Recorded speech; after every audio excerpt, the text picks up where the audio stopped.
Le sens de cette manifestation, c'est de dire que c'est pas fini.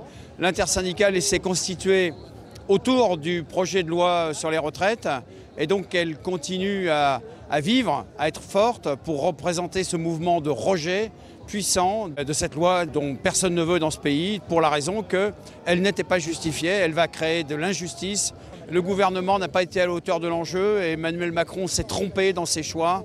Il aurait dû retirer ce projet de loi, il aurait d'une certaine façon créé les conditions d'un rapport beaucoup plus sain entre les représentants du corps social et le gouvernement. Malheureusement, il ne l'a pas fait et donc nous sommes, nous, les représentants de ce mouvement de rejet. On a créé un rapport de force et ce rapport de force, on va l'utiliser dans les semaines et dans les mois qui viennent.